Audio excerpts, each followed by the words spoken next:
Welcome to my YouTube channel Nitin academy. आज हम पढ़ेंगे क्लास 6 हिस्ट्री बुक का पहला चैप्टर क्या, कब, कहाँ और कैसे, जिसमें हम सबसे पहले ये जानेंगे कि अतीत के बारे में हम क्या क्या जान सकते हैं। अतीत के बारे में हम लोगों के जीवनचर्या को जान सकते हैं, जैसे कि लोग कहाँ रहते थे, क्या खाते थे, कैसे कपड़े पहनते थे और किस तरह के घरों में रहते थे।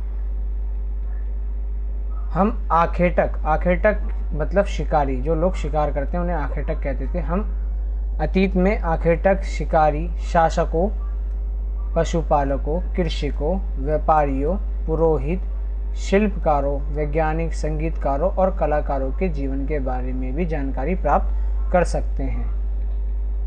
हम ये भी जान सकते हैं कि लोग पहले कौन से नाटक देखा करते थे, कौन सी कहानियाँ सुना करते थे और बच्चों को कैसे खेला करते थे या फिर कौन सी गीत गाया करते थे।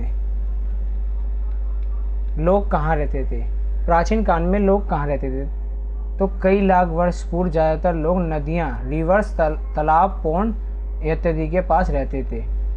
तो कई लाख वर्ष पूर्व ज़्यादातर लोग नदियों के पास रहते थे। तो नदियों के पास रहने का मेन कारण उनका ये था क्योंकि वहाँ से इन लोगों को शिकार करने के लिए जानवर मिल जाते थे।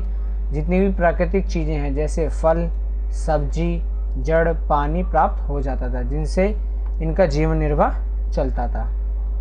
इनमें से कुछ लोग कुशल संग्राहक भी थे। कुशल संग्राहक मतलब होता है ऐसे लोग जो चीज़ों को इकट्ठा कर अपने पास रखते हैं, जो कि वो अपने समुदाय के लोगों के लिए या अपने परिवार के लोगों के लिए संग्रह करते थे। ये वही लोग होते थे जो आसपास की जगह से बहुत अच्छे से परिचित थे। लगभग 8000 वर्ष पूर्व सर्वप्रथम मनुष्य था, फर्स्ट मैन, उसने गेहूं और जौ जैसी फसलों को सुलेमान और किरथर पहाड़ियों में कुछ क्षेत्रों में उपजाना आरंभ किया। लगभग 8000 साल पहले प्रथम मनुष्य ने गेहूं और जौ जैसी फसलों को सुलेमान और किरथर पहाड़ियों में उगाना स्टार्ट किया। उन्होंने गाय, बैल, भेड़, बकरी, कुत्ते जैसे जानवरों को भी पालतू बनाना शुरू किया। गेहूं और जौ उपजाने के प्राचीनतम साक्ष्य ओल्ड एविडेंस मेहरगढ़ बलूचिस्तान से भी प्राप्त हुए हैं। जो गेहूं और जौ के पुराने साक्ष्य हैं वो मेहरगढ़ से भी प्राप्त हुए हैं।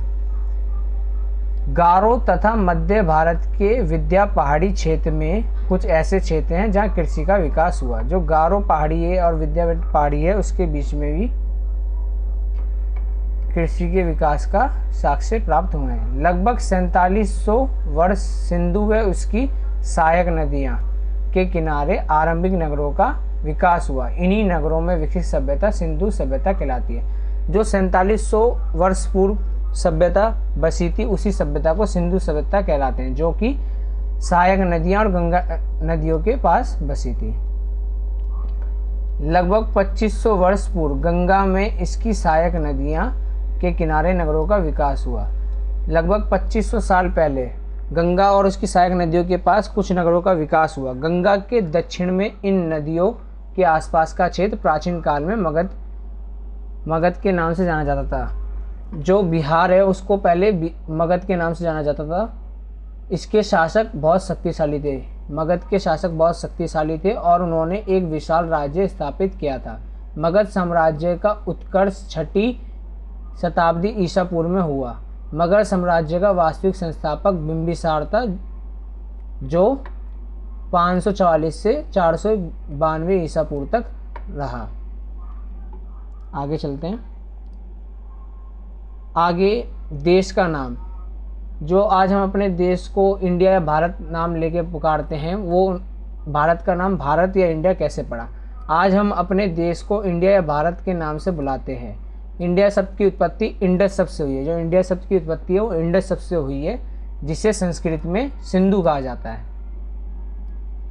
लगभग 2500 वर्ष पूर्व उत्तर पश्चिम की ओर से आने वाले ईरानियों और यूनानियों ने सिंधु को हिदोस अथवा इदोस कहा।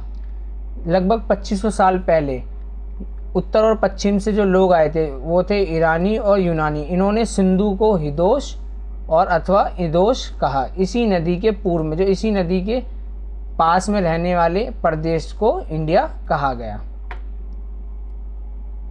भारत नाम का प्रयोग उत्तर पश्चिम में रहने वाले लोगों के लिए किया जाता था। इस समूह का उल्लेख संस्कृत की आरंभिक लगभग 3500 वर्ष पुरानी कृति ऋग्वेद में भी मिलता है। बाद में इनका प्रयोग देश में के लिए होने लगा। भारत नाम का प्रयोग पहले उत्तर पश्चिम में जो रहने वाले लोग थे उनके एक समूह के लिए किया जाता था। इसका उल्लेख ऋग्वेद में भी मिलता है और फिर बाद में इसका उपयोग देश के लिए किया जाने लगा। आगे चलते हैं हम। अब हम ये जानेंगे कि अतीत के बारे में हमारे को कैसे जानकारी प्राप्त होती है। तो अतीत के बारे में जानकारी प्राप्त करने के दो मुख्य स्रोत हैं, एक है पांडुलिपि और एक है अभिलेख, मैन्यूस्क्रिप्ट और रिकॉर्ड। तो पांडुलिपि क्या होती है? इसमें हाथ से लिखी गई जो पुस्तकें होती है वो पांडुलिपि कहलाती है। हाथ से लिखी गई जितनी पुस्तकें होती है वो पांडुलिपि कहलाती है। ये पांडुलिपि ताड़ के पत्रों और भ्रूज की छाल पर लिखी जाती है। जो ताड़ के पत्र होते हैं और भ्रूज की छाल होती है उस पर लिखी जाती है। ये पांडुलिपि विभिन्न भाषाओं में लिखी गई है, जैसे संस्कृत, प्राकृतिक, तमिल। जो प्राकृतिक भाषा होती है वो हमारी लोकल लैंग्वेज होती है। ये पांडुलिपि मंदिरों, विद्याघरों तथा इसके अतिरिक्त अन्य स्थानों से भी प्राप्त हुई है। जो पांडुलिपि अन्य स्थानों से प्राप्त हुई है। अभिलेख क्या होता है? ऐसे लेख जो पत्थर अथवा धातु जैसी अपेक्षाकृत कठोर सतह पर उत्कीर्ण किए जाते हैं। ऐसे लेख जो पत्थर तथा जो कठोर सतह है उस पर उत्कीर्ण किए जाते हैं, उस पर लिखे जाते हैं, वो अभिलेख कहलाते हैं। अभिलेख में क्या लिखा जाता था? अभिलेख में राजा और रानियों के आदेश, कार्य विवरण, विषय आदि का उल्लेख किया जाता था। इसके अतिरिक्त अन्य कई वस्तुएं अतीत में बनी और प्रयोग में लाई गई। जितनी भी अतीत के अंदर वस्तुएं बनी और प्रयोग में लाई गई उन सब का अध्ययन करने वाला व्यक्ति पुरातत्विद कहलाता है। पुरातत्विद पत्थर और ईंट से बनी इमारतों के अवशेष, चित्र तथा मूर्तियों का अध्ययन करते हैं। वह औजार, हथियारों, बर्तन, आभूषण तथा सिक्कों के लिए भी छानबीन और खुदाई करते हैं। जो इन सब चीज़ों का अध्ययन करता है उसे पुरातत्विद कहते हैं। तिथियों का महत्व। ईसा मसीह के जन्म की तिथि से वर्ष की गणना की जाती है। जो ईसा मसीह की जन्म की तिथि वो 2000 वर्ष थी। 2000 साल पहले ईसा मसीह जी का जन्म हुआ था। उनकी जन्म तिथि से ही वर्ष की गणना की जाती है। ईसा पूर्व को अंग्रेजी में बिफोर क्राइस्ट BC कहते हैं। हिंदी में वर्तमान में तिथि प्रयोग में ईसवी जन्म के बाद, जिसे अंग्रेजी में AD एनो डोमिन कहा जाता है। Hindi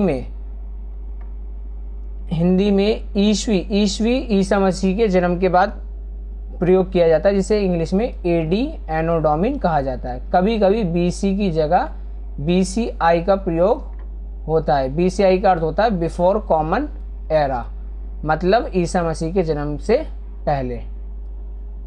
thanks for watching.